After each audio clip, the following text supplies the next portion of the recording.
This has probably been something that I've been talking about for over 10 years now. And it was really out of my technology businesses that I couldn't understand why prices weren't falling everywhere if technology was essentially the base layer of everything, or and we were solving problems and making things better. Then I could see in my own business that what once cost me, say, 50 people building for 2 years, then was completely free. So why wouldn't that apply to all businesses? And in that paradigm, uh, why weren't prices falling generally? And so when something for me doesn't click, I have to chase it all the way to the ground. I can't stop. And so it was sort of something that was gnawing at me, and I just kept on asking questions, kind of at a first principle, and it seemed really strange that, and some things that just everybody knows. They'll say on one hand and then completely disregard it in a different statement. And here's an example. People know that prices fall to the marginal cost of production. Economists know that, and you can regulate an industry to stop that from happening inside your own country or inside your own state, but it still keeps on happening outside of your state or country, and then your industry gets killed by someone else in a different area. So over a long term, there is actually no way to stop that process from happening. Prices fall to the marginal cost of production, and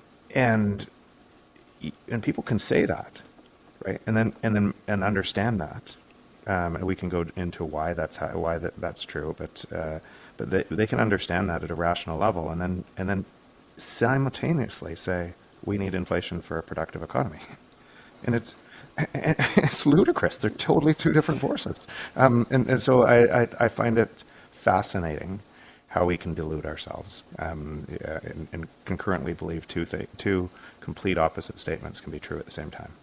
Yeah, and to add on to that, I think when speaking of dilution, I think one of the things that is increasingly absurd about the way the world works today is that financial advisors, managers, and professionals, just in general, when I listen to them and hear them talk, that they don't really understand what's happening at the technological level. And it seems that as our world is becoming increasingly dependent on these digital systems and these faster and faster systems, that it seems to me we should be relying less and less on models of how the past worked and more on understanding what's next. Because as the speed of that change increases, it seems that those voices are dramatically undervalued when it comes to trying to estimate what the future is going to look like, which is why I really appreciate what you're doing. So. And mine's it's difficult for your mind to change. You have to remain open and curious to change your mind. The normal is to apply your model of the world, and then apply new information and disregard information that doesn't match that, or to change the information in some way to ensure your model is correct, because you yourself couldn't be wrong.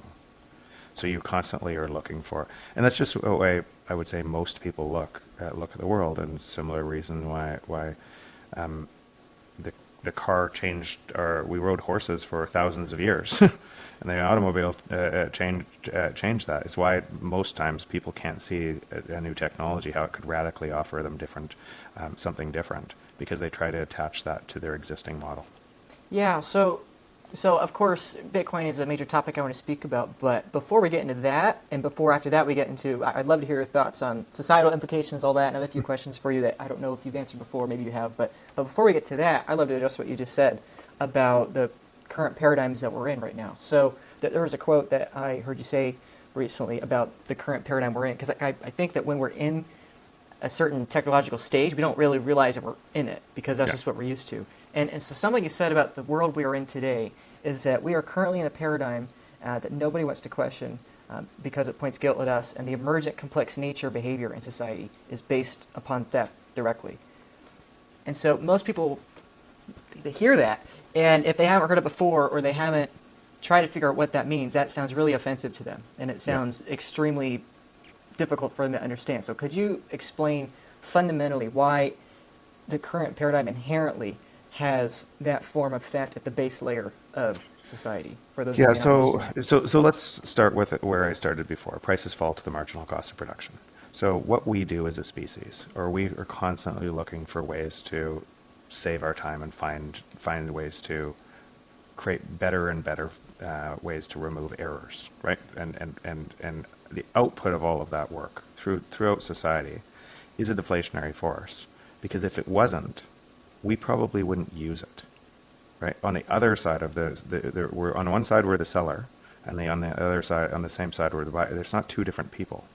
In one part of our life, we want all the prices to come down, and that's how we vote with all of our time. Or not just necessarily prices to come down, to get more for less, right? We want more value, and that's how we vote with all of our time. Yet we believe we can live in a system that works exactly opposite to that. So let's walk through that process and how that works, prices falling to the marginal cost of production.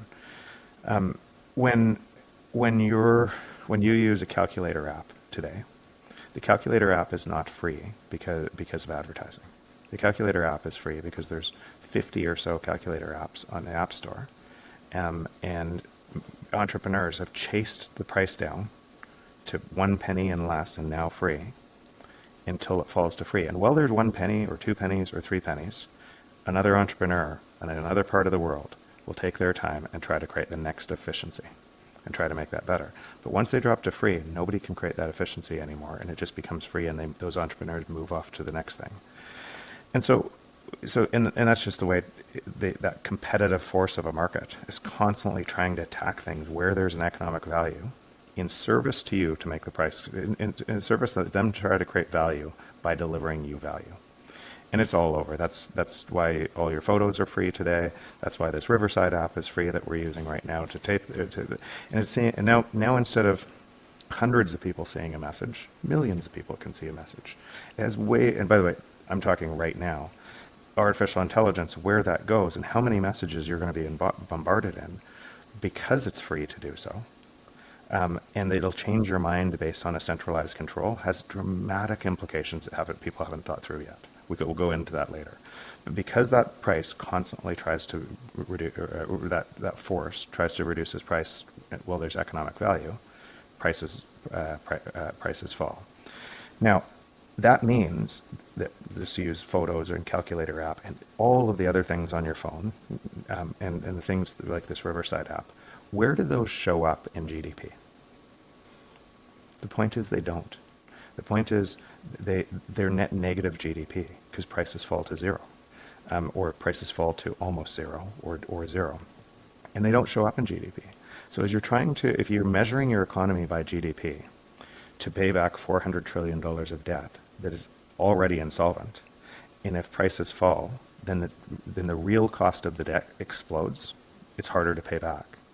Then you have to, as a byproduct, manipulate money at a faster and faster rate to be able to, because there's less things in GDP, right? And so now why Saylor would say inflation is a vector is because of that. You would have deflation everywhere everywhere in the world. It would fall, prices fall in everything. You know that chart that people look at, and hospital expenses going up, healthcare going up, food prices going up, house prices going up, Yes. and then lots of other things going down. Yeah. All of those things would go down, Yes. just at different rates, depending on how much technology was in those things. But all of those things would go down in a normal, in normal. But even so, that chart itself has the misrepresentation of printed money in it, which manipulates some of those things at a way higher rate. And what you're doing is really stealing the productivity that should flow to society in the form of lower prices, and you're concentrating it in essentially big centralized organizations or government to be able to protect you. Anyone that has the ability to protect and Yeah. have that ability is then able to do that. Yeah. Yeah. If there is a will, there is a way, essentially, and if there's a way for them to do that, then it's inevitable. And I think that's something that has not dawned yet on the majority of people. I think most people still are viewing the world from terms of GDP, and when they think, okay, this person of my political organization or this person I really respect or whomever it is that's in power, they are valuing the total wealth of the world in terms of what I am calling political currency units that we make up, that we call the GDP, and they say, depending what that number is now, it's dependent on, it's a direct result of my person being in power. And I think people don't realize that the productivity gains are flowing in the wrong direction because they don't realize that the whole way of valuing wealth and productivity is flawed inherently. GDP going up is not the value of the global wealth going up. It's saying all the stuff in the world, the exchange rate is this amount of numbers on the ledger of the government's currency. I really appreciate you taking the time to engage with this Bitcoin content. I put in so much work into these educational services, put them out there for free, hopefully to get as many people interested in these messages as possible and having new perspectives when it comes to understanding Bitcoin. And this is because I think the first and foremost problem facing Bitcoin adoption is the need for education. And so hopefully this video has serviced that need for you.